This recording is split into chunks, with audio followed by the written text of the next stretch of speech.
हाय दोस्तों। तो कैसे हैं आप लोग। उम्मीद करता हूँ अच्छे ही होंगे।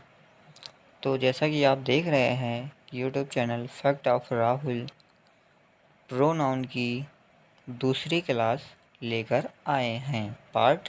बिना टाइम वेस्ट किए चलिए स्टार्ट करते हैं आज की क्लास, जिसमें कि हम आज दैट, दिस, इट के यूजेस के विषय में बात करेंगे। तो चलिए देखते हैं रूल नंबर 1। अगर वर्ब के पहले प्रोनाउन का यूज हो तो नॉमिनेटिव केस यूज होता है। अगर प्रोनाउन का यूज वर्ब के बाद हो तो ऑब्जेक्टिव केस का यूज होता है।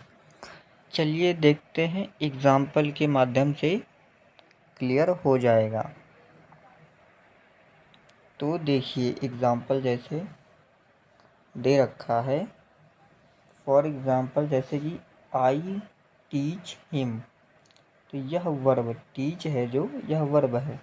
आगे देखा है कि अगर वर्ब के पहले प्रोनाउन यूज हो तो वह नॉमिनेटिव केस में होगा। तो मतलब यह आई है तो वर्ब के पहले यूज हुआ है, तो यह सब्जेक्ट है, तो यह नॉमिनेटिव केस में यूज हुआ है। और जो वर्ब के बाद होता है वह ऑब्जेक्टिव केस में यूज होता है, जैसे कि ही का हिम। तो आगे देखते हैं रूल नंबर 2।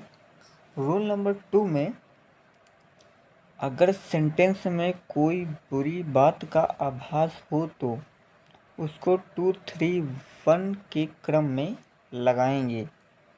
जैसे देखते नहीं है कि ABCD, तो सीक्वेंस लगाने के क्रम में जो क्वेश्चंस आते हैं उनमें अगर कोई बुरी बात की आभास हुआ हो तो उसमें हम 2, 3, 1 के रूप में यूज करते हैं।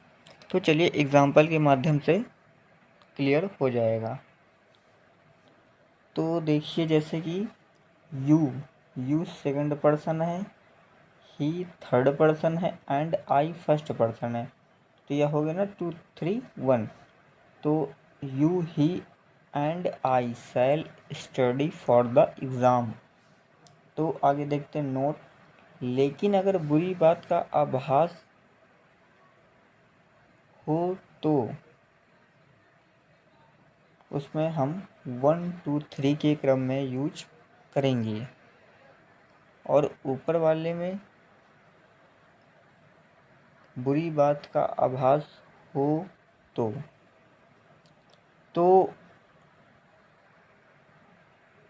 जो नोट लिखा है इसमें हम बुरी बात का आभास अगर ना हो तो 1, 2, 3 के क्रम में यूज करेंगे। तो आगे देखते हैं रूल नंबर 3। तो rule number 3 like, verb, between, but, तो इनके बाद प्रीपोजिशन के बाद ऑब्जेक्टिव केस का यूज करते हैं। कोई भी प्रीपोजिशन है अगर उसके बाद हम नॉमिनेटिव केस का यूज करेंगे तो वह ऑब्जेक्टिव केस में यूज करेंगे। तो आगे देखते हैं यूज सब्जेक्ट के रूप में फिर बी के वर्ब फॉर्म का यूज हो तो उसके बाद नॉमिनेटिव केस का यूज होगा। फॉर एग्जांपल जैसे कि इट इज़ आई, तो आई यह नॉमिनेटिव केस में यूज हुआ है। Who am to blame. आगे देखते हैं रूल नंबर 5। रूल नंबर 5 में अगर टू नॉमिनेटिव में तुलना हो तो जैसे एज या देम में के बाद नॉमिनेटिव केस का यूज़ करेंगे। जैसे फॉर एग्जांपल जैसे कि he is as first as, as first as, तो एज में तुलना हो रही है फर्स्ट की, तो इसके बाद हम नॉमिनेटिव केस जैसे आई का यूज करेंगे। रूल नंबर 6 में देखते हैं। रूल नंबर 6 में हम इट का यूज एनिमल, नॉन लिविंग जैसे जो निर्जीव होते हैं वर्ड, और कंट्री जैसे कि देश हुआ, बेबी जैसे कि शिशु, इसके लिए इट का यूज करते हैं। और इट का प्लूरल अगर बनाएंगे तो दे होता है उसका। पॉइंट नंबर 2, इट का use time, weather, temperature, distance आदि में यूज होता है। और पॉइंट 3, इट का यूज फ्रेज या क्लॉज में भी इंट्रोड्यूस करता है। आगे देखते हैं। आगे दिस का यूज। तो दिस का यूज हम जैसे व्यक्ति हो गया, वस्तु के नाम हो गया, पहचान हो गई, परिचय हो गया, या कोई समीप की वस्तु हो गई, तो इसके लिए हम दिस का यूज करेंगे। फॉर एग्जांपल जैसे दिस इज़ अ बुक। आगे देखते हम इट का यूज बताते हैं, जैसे कि समय, दूरी, मौसम आदि का बोध कराने में इट का यूज होता है। फॉर एग्जांपल जैसे it is winter. Winter means सर्दी, तो यह एक मौसम की बात की गई है। जैसे इट इज़ समर, तो इसके साथ इट का यूज करेंगे। आगे देखते हैं नोट।